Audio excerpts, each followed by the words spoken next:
Perbedaan orang dulu sholat dengan orang sekarang sholat.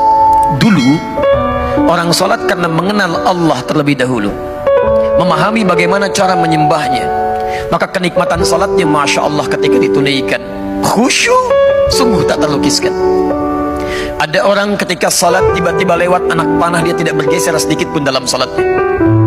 Ada orang yang kemudian dalam sholatnya terhunus pedang, dan dia Masya Allah masih meneruskan sholatnya.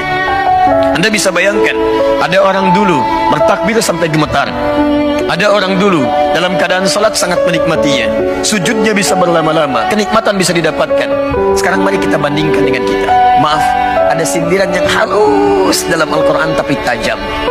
Bahkan ada orang salat tidak paham, tidak mengerti apa yang dibaca dan dilakukan dalam salat. Coba Anda cek sampai barusan salat terakhir, dari sekian ribu ruku dan sujud yang Anda kerjakan, berapa persen bacaan salat yang Anda paham? Jangan-jangan lebih dari itu.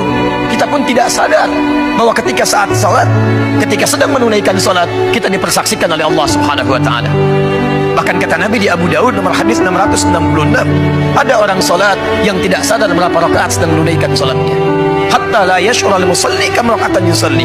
Sampai ada orang salat kata Nabi tidak sadar berapa rakaat sedang menunaikan salatnya. Orang dulu saking nikmatnya, rakaat pertama salat subuh sujudnya begitu berlama-lama karena kenal dengan Rabbnya. Sampai Nabi di akhir sujudnya seakan-akan menunggu sujud berikutnya begitu lama.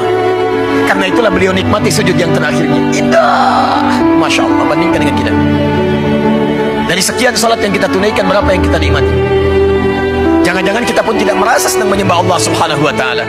Hanya lisan kita mengatakan menyembah Allah, tapi hati kita tidak hadir dalam lisan yang kita ucapkan.